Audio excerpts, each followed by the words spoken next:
Class 4 lesson 13 weather and air. इस chapter में आज आप देखेंगे इस चैप्टर के क्वेश्चन आंसर को। जो एक्सरसाइज टाइम है इसमें सबसे पहले दिया हुआ है क्वेश्चन आंसर, तो हम इसके क्वेश्चन आंसर को समझेंगे। तो चलिए स्टार्ट करते हैं।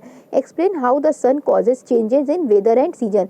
हमें एक्सप्लेन करना है कि सन किस तरीके से जिम्मेदार है वेदर और सीजन के चेंजेस में। ठीक है, सन की वजह से किस तरीके से मौसम में बदलाव होता है। तो आंसर देखिए क्या दिया है, the sun causes changes in weather and season because it heats the earth unevenly. ठीक है, क्योंकि जो सन है वह जिम्मेदार है वेदर और सीजन के चेंज होने के लिए, क्योंकि ये जो है अर्थ को हीट करता है लेकिन अनइवनली हीट करता है, यानी एक तरह से हीट नहीं करता है। ठीक है, तो देखिए इसका मतलब क्या होता है। The earth is continuously revolving round the sun in a fixed orbit. हम जानते हैं कि अर्थ जो है वह सन के चारों ओर एक निश्चित पाथ पे चलता है। ठीक, thus the path which near the sun receives more sunlight. तो वह पार्ट जो अर्थ का वह पार्ट जो सन के सामने पड़ेगा उस पे सूरज की रोशनी सबसे ज़्यादा पड़ेगी। ठीक है, hence therefore has longer and warmer day. तो यहाँ का दिन कैसा होगा, लंबा और गर्म होगा। It is the summer in this part of earth.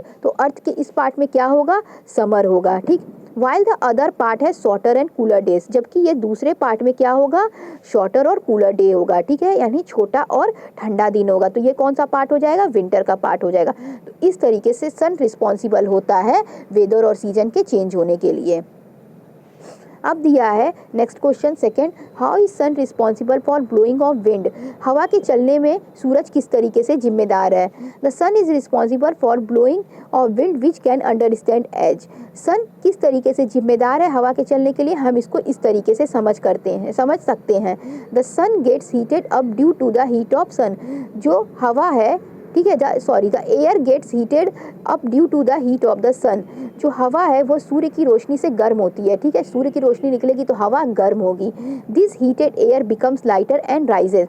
तो जो गर्म हवा होती है वो हल्की होती है और वो ऊपर उठने लगती है। To fill its space cool air which is heavier come it. तो जब जगह खाली होगी तो दूसरी हवा आके जगह भरेगी, तो कौन सी हवा भरती है, वो ठंडी हवा भरती है। तो इस तरीके से लगातार क्या होता है, गर्म हवा ऊपर उठी, उसकी जगह आके ठंडी हवा ली। ठीक है, फिर गर्म हवा ऊपर उठी, उसकी हवा आके, ठीक है, उसकी जगह पे जो खाली जगह बचा उसकी जगह आके ठंडी हवा ली। ठीक है, हॉट ऊपर उठा और इसके जगह पे क्या आ गया, कोल्ड वाला आ गया। तो इस तरीके से लगातार विंड चलता है। तो इस तरीके से विंड ब्लो करता है।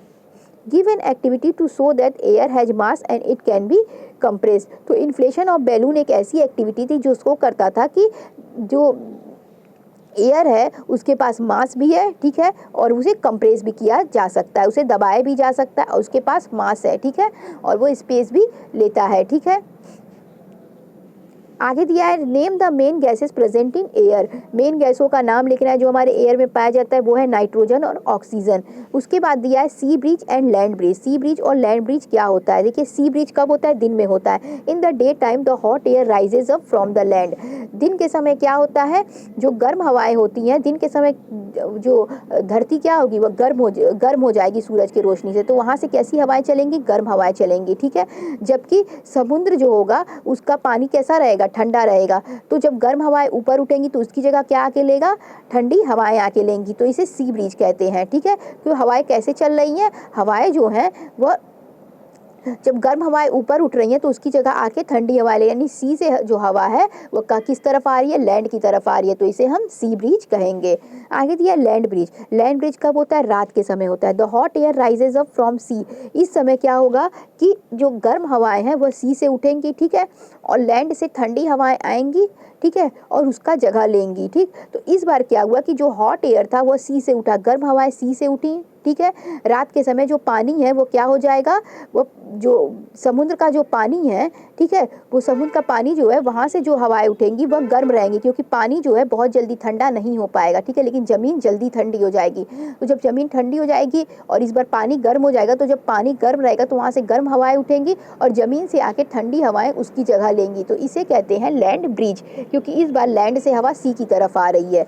आगे दिया है how is air important to us. Air हमारे लिए किस लिए इम्पॉर्टेंट है, तो चलिए यहाँ पे एयर हमारे किस लिए इम्पॉर्टेंट है देख लेते हैं। Air is very important to us because, air हमारे लिए बहुत इंपॉर्टेंट है क्योंकि air, all living things need air to breathe. सभी जीवित को, जितने भी चीज़ें जीवित हैं, ठीक है, जीवित चीज़ें हैं, सजीव चीज़ें हैं, उन्हें सांस लेने के लिए हवा की ज़रूरत है। ठीक है, air is needed to burn things like wood and paper.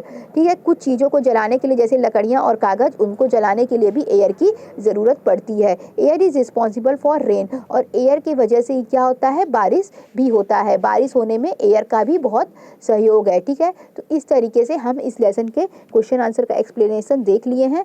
आप इसको अच्छे से लर्न करके प्रिपेयर कर लीजिएगा। Thank you.